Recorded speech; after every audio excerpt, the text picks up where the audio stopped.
जय माता दी। बड़ों को मेरा चरण स्पर्श और छोटों को मेरा प्यार।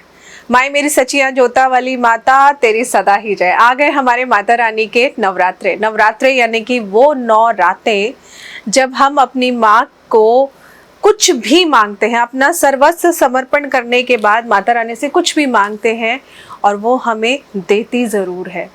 शारदीय नवरात्रों की शुरुआत 26 सितंबर से शुरू हो जाएगी और कहीं ना कहीं इस बार के नवरात्रे बेहद ही खास हैं और इसका समापन होगा 5 अक्टूबर को।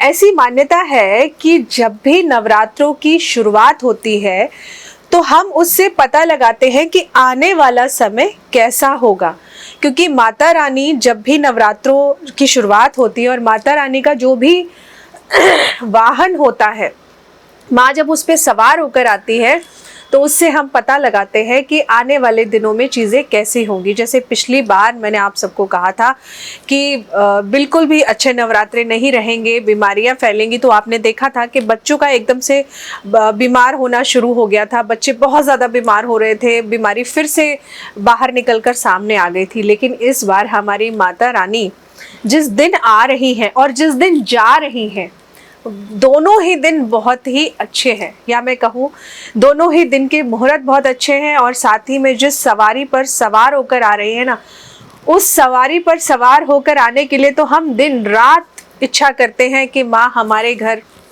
उसी सवारी पर सवार होकर आए, क्योंकि माता रानी के नवरात्रों की शुरुआत जहाँ सोमवार से हो जाएगी और सोमवार को जब भी माँ दुर्गा आती हैं तो ऐसा माना जाता है कि माता रानी का वाहन होता है हाथी, और बुधवार को जब भी माँ दुर्गा जाती है तो उसमें भी माता रानी का वाहन होता है हाथी। तो ऐसे में हाथी जो कि सुख का, समृद्धि का, धन का, यश का, वैभव का प्रतीक है, और ऐसे में माँ दुर्गा का हाथी पर सवार होकर नवरात्रों में आगमन होना यानी कि हम सब के लिए बहुत ही अच्छी खुशियों भरा संकेत माना जाता है। माता रानी का ये वाहन हाथी, आपने देखा होगा ना, माँ लक्ष्मी की फोटो के पीछे 2 हाथी सूंड ऊपर उठाए धन वर्षा करते हैं। तो जब भी माँ दुर्गा की सवारी हाथी होती है तो ये बहुत ही उत्तम माना जाता है। तो इस बार के नवरात्रे हैं बेहद ही खास, इसलिए हमारे साथ जुड़े रहिए हमारे चैनल के साथ और हम आपको बताएंगे वो कौन से छोटे छोटे खास उपाय हैं जिनको करने से आपकी जो भी इच्छा है आप उन्हें पूरा जरूर कर सकते हैं। माँ दुर्गा के 9 दिन में जो 9 देवियों का वास है वो कहीं ना कहीं हमारे किसी न किसी ग्रह का कारक है। अभी तो फिलहाल मैं आपको ये बताऊंगी कि 9 दिनों में वो कौन कौन से दिन हैं और उन दिनों में किस किस माता की हम पूजा करते हैं। तो शुरुआत करते हैं प्रथम दिन से। प्रथम दिन पर माँ शैलपुत्री का पूजन किया जाता है। माँ शैलपुत्री को गाय के घी का भोजन, या मैं कहूँगी गाय के घी का भोग लगाना चाहिए। इसके अलावा दूसरा दिन माँ ब्रह्मचारिणी का होता है जिसमें उनको शक्कर का भोग लगाना चाहिए। तीसरे दिन माँ चंद्रघंटा का दिन होता है जिसमें कि चंद्रघंटा यानी कि आप शब्द से ही समझ रहे होंगे चंद्रमा, तो दूध से बनी हुई मिठाइयाँ, और मिठाई नहीं तो खीर बना सकते हैं, खीर नहीं तो खाली दूध में चीनी डालकर भी आप भोग लगा सकते हैं। इसके अलावा चौथे दिन का जो दिन होता है वो होता है माँ कूष्मांडा का, और इसके लिए आप आटे के मालपुए बना सकते हैं। अब जो लोग 9 दिन व्रत रहेंगे वो गेहूं के आटे के मालपुए ना बनाए, वो कुट्टू के आटे के या सावक के आटे के बना सकते हैं।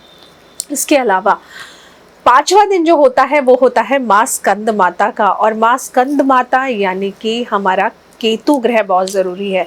तो ऐसे में आप फ्रूट्स का दान जितना करते हैं इस दिन बहुत ही अच्छा माना जाता है। इसके बाद 6ठा दिन होता है माँ कात्यायनी का, और माँ कात्यायनी के बारे में तो क्या ही कहें, आप सब खुद जानते हैं। सभी मनोरथों को पूरे करने वाली माँ कात्यायनी। माँ कात्यायनी को शहद का भोग बहुत ही प्रिय होता है। माँ कालरात्रि 7वें दिन आती है, और माँ कालरात्रि का तो हम सब ने भजन भी सुन रखा है कि माँ कालरात्रि से बढ़कर कोई है ही नहीं। तो माँ कालरात्रि को कुछ लोग जो कि शराब का भोग लगाते हैं, लेकिन नवरात्रों में माँ कालरात्रि को शराब का भोग नहीं लगाया जाता है।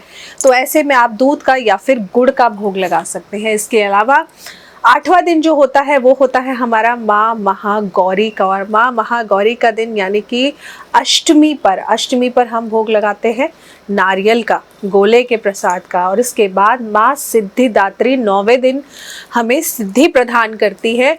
और इस दिन जो भी आप अपनी श्रद्धा से भोग लगाना चाहे लगा सकते हैं। आप चाहे तो तिल का भोग लगा सकते हैं, आप चाहे तो बादाम की मिठाई का भोग लगा सकते हैं। तो ये तो मैंने आपको मेन भोग बता दिए कि 9 दिन कौन सी देवियों के होते हैं और उनके हिसाब से उनके सर्वप्रिय भोग क्या है। लेकिन आप हमारे चैनल के साथ जुड़े रहिए और मैं आपको बताऊंगी कि क्या क्या खास उपाय हैं जिनको आप इन नवरात्रों में कर अपनी जो भी इच्छा हो वो पूरी ज़रूर कर सकते हैं। जय माता दी।